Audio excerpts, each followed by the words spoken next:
Welcome to Two Doctors Homestead. My name's Daniel, and we did a thing recently. Want to share it with you guys, talk about some of my thought process behind it. But when I saw the news not so long ago that Russia had been invaded by, you could say, Ukraine forces, doesn't matter, I decided it's a good time to relook at my nuclear war preps, right? Not to say anything's going to happen, but the more that major nuclear powers are bumping heads, the higher the possibility of something happening, right? A lot of countries with nuclear weapons tend to be angry right now. I certainly saw Putin's reaction seem very angry. So went on Amazon, did a little research, picked up a GQ Geiger counter, GMC 800. So I want to show that to you guys and talk about some other options, other nuclear war preps, and maybe talk about what to do if something happens. So I bought this, not a paid promotion by any means. There's a lot of these GQ, GMC model numbers out there, right? This one, I kind of like the looks of it, so I'll share it with you. Comes with a basic case. Comes with this card, which took me a second to figure out the card. So on the back of the card, it gives recommendations in terms of different radiation levels. And on this side of the card, it's got a QR code you can scan, but it actually gives numbers on background radiation. So it's www.gmcmap.com, and that's actually pretty interesting. You can tell the Geiger counter works. Got to hold the power button down for a second. Beeps, turns on. It's got happy little radiation fallout music, and it tells you your radiation levels. A little colored display. Now there's probably models that don't have the colored display, and sometimes simpler is better, but you know it works. Let it run for a few seconds because it actually picks up the correct level of background radiation based on where I live. Right, which is sort of cool, a little scary. Didn't realize there was background radiation where I live, but if you go GMC map, tells you what your just general background radiation levels are where you live, and this one matches it. So right off the bat, out of the box, you know that it's functional in that sense. I did pull the battery out.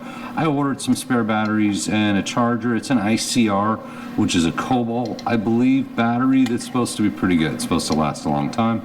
So probably not going to have an issue with the battery, but it's counting up, right? We're at 15 CPM, and you can change it. There's some menu in here. You can see graphics, you can see your graphs, you can see your history, just to understand where you're at, right? And it has a meter built in from green to red. Probably can't see it, but I'm trying to show it anyway.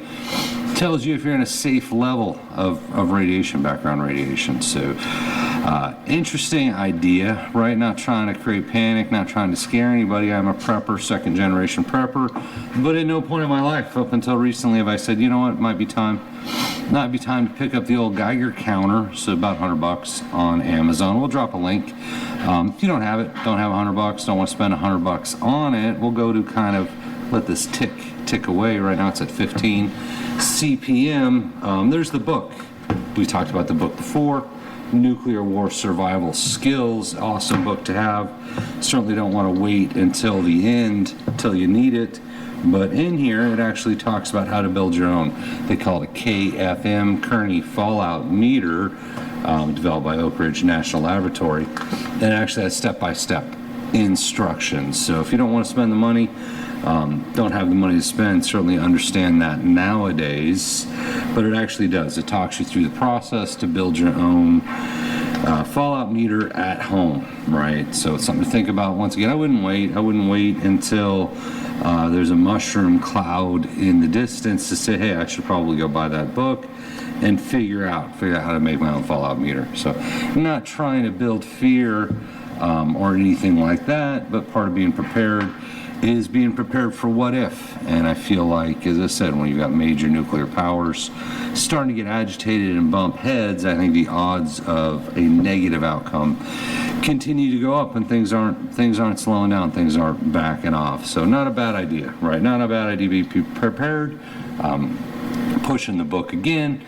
If you want to build a fallout shelter, this has information on how to build fallout shelters. Has a lot of different designs, schematics, different sizes, how many people, lots of information on how to build your fallout shelter. So one thing about nuclear war, nuclear explosions, detonations, certainly the further you are, the better, right? I'll just throw that out there. And I know where we live, I'm not in a strike area.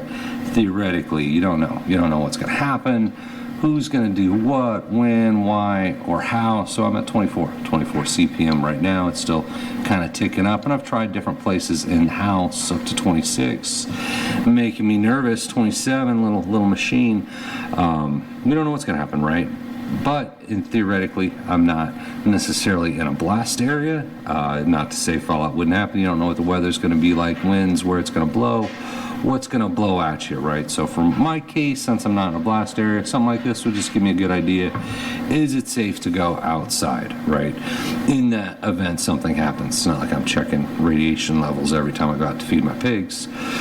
Now, if you're closer, let's say you're closer to where something happens, we did our video on the FEMA Nuclear Response Plan guidance. You've got ground zero, and if you're at ground zero, it is still possible to survive. Like, we don't know, we're talking 20 megaton, 100 megaton, how big of an explosion. Even really close to ground zero, things like a fallout shelter, basement, bomb shelter, being underground would likely greatly increase your odds of survival. Having a little Geiger counter, something like that, so you know when it's safe to go outside, not a bad idea.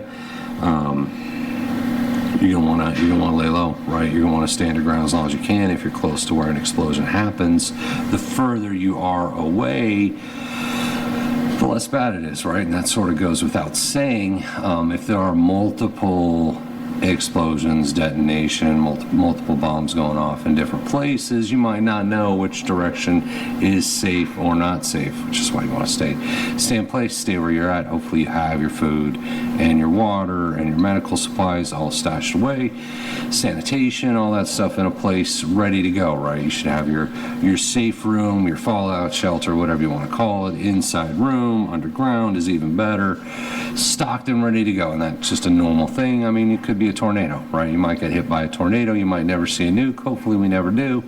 Maybe it's just for a tornado, but having a shelter, having a place to go, be ready right now, not a bad idea, especially with everything going on, right? So the book is great, Nuclear War Survival Skills, Crescent and Kearney, I know I say and people correct me on that, Crescent H. Kearney. Good book, worth looking at, tells you how to build a Geiger counter. Maybe not a bad idea, maybe I'm being silly, but I think the odds right now of something happening are higher than they've probably ever been. I'll just say that. A lot of good information, something I think worth getting, or build your own. A couple other things, certainly they were selling these were pretty popular, ThyroSafe, the potassium iodide tablets. These are not for everybody in every situation, so certainly look at it, do your research, think about if something this is you're going to take, but it could help you out in the event of a radioactive situation, radioactive exposure. These could help you out. Doesn't hurt to have them around. I don't think they were very expensive. So the last item here, last thing I was going to show you is that we're checking our nuke war preps, apple pectin.